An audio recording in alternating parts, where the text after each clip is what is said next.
somebody that I've worked with, as many of us have over a number of years. I've lost count of the number of campaigns that he is involved in and the issues he takes up internationally, solidarity campaigns, and of course his central involvement in CND and Stop the War in this country. So please put your hands together for Jeremy Corbyn MP.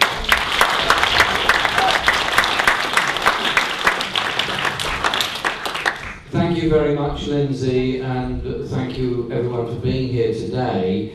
And to absolutely echo what Chris and Kate and others have said, had we not founded the Stop the War Coalition in 2001, we would all be in a much weaker place now than we are today, because we've maintained that basis of a fundamental opposition to war and a fundamental voice for peace, working jointly with lots of other organisations. And to turn out 150,000 people on Palestine 10 years ago would have been absolutely unthinkable, but we have achieved that, and we've obviously turned out massive numbers of people on demonstrations. And I thought the crucial vote in Parliament just a year ago, almost a year ago today, was a fundamental and seminal turning point in British history.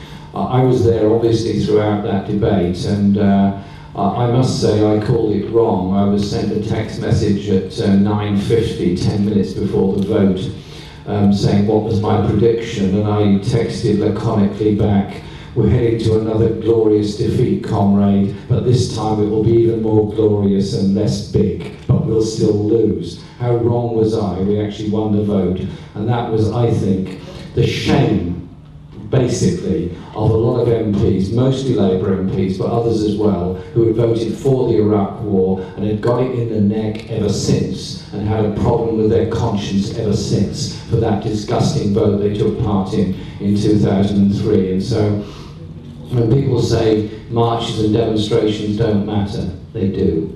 Meetings do matter. Now, there's an awful lot I could say about NATO, but despite being a great friend, Lindsay will still restrict me to 7 minutes, however great a friend she is. Is it 7.5, Lindsay? Thanks. Negotiations are moving on. No, they're not working at all. I was researching for an article the other day I wrote on, it's in the Morning Star, but it's on Left Futures, and I think it's on the Stop the War website and lots of others. It's called Welcome to the NATO Fest. And in research for this article, I punished myself for a whole morning by reading government websites about the NATO summit in Wales. It's extraordinary. The chef has been appointed and named, and he's preparing the dinner for them on Thursday night when Prince Charles will entertain them at Cardiff Castle. There's going to be a culinary delight in Cardiff and Newport, apparently, of dishes from all around the NATO countries. There's going to be music from all the NATO countries. There's going to be visitors from all the NATO countries. And this whole NATO business is apparently some sort of big peace jamboree. And they're all here because they like coming to Wales, and they like meeting each other, and they're going to make the world a better place at the end of it. And that's roughly what it says. You have to read into the umpteenth page to find out any suggestions for anything else to do with NATO, other than this pastiche of nonsense of public relations spin about what this thing is really about. And I haven't got time to go into the whole history of NATO, but if I just give you a few bald facts on history. I read the 1948 parliamentary debate on the establishment of NATO. Absolutely fascinating debate. Ernie Bevin, great trade union leader in many ways, and incredible achievements that Labour government did on health, housing, education, public ownership, planning, you name it, they did it. Except in foreign policy. Colonial wars in Malaya, colonial wars in Kenya, oppression of the Ghanaian colonial movements and anti-colonial movements, and many, many other things. And in foreign policy, they very quickly decided two things. One, they wanted an independent nuclear weapon, which Attlee had developed in secret even from his own cabinet. He managed to spend £200 million without even telling the cabinet about it at a time of austerity in developing the H-bomb. Absolutely extraordinary. And the development of NATO, which Ernie Bevin put forward. a very substantial group of Labour MPs very strongly opposed it, led by Connie Zavakis and many others, and NATO was founded. What was the result of NATO? The Warsaw Pact. What was the result of the Warsaw Pact and NATO? 60 years of an arms race, 60 years of nuclearisation of Europe, 60 years of the most incredible danger. And towards the end of that, Tony Benn and I got together in 1987 and founded something called the Campaign for Non-Alignment. We wanted to see a Britain free of NATO. The documents that Tony wrote at that time are as relevant today as they were in 1987 when he wrote them. I think it might be a good idea to republish some of those because they're absolutely relevant to the times.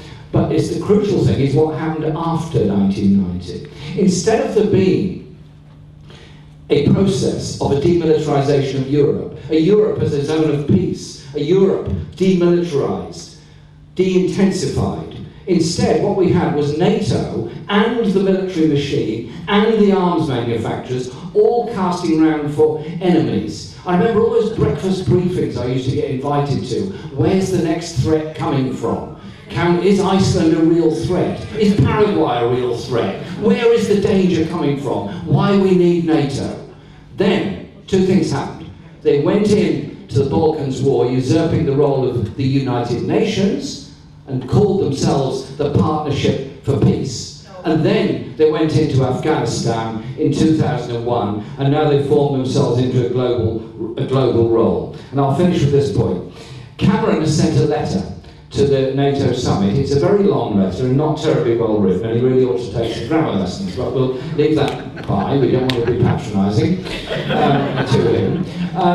He has proposed that 33 more nations become associate members of NATO. Because post the 2010 Lisbon summit, NATO has given itself a global role. And as I pointed out yesterday in our demonstration in Newport, even energy supplies to a NATO member state deemed to be under threat can invoke a NATO attack. So in other words, uranium from Mali or Senegal that is under threat of not being able to get to a French nuclear power station, finishing promise, I really am, that means they could take part in that war. Cameron proposes to extend it wider. Iraq, as the Daily Telegraph reports, is now part of the NATO ensemble. We need to say no to nuclear weapons, we need to say no to NATO, and make those people, in a Celtic manner instead, look at inequality in the world, look at poverty in the world, look at austerity in the world, and instead of spending $1 trillion on nuclear weapons and other weapons, start putting those resources into looking at and ending the causes of war rather than promoting another war and more horrible intolerance and racism which goes behind that whole threat. That is why we're here today. That is what unites us in looking for a world of peace, not a world of war. Thank you.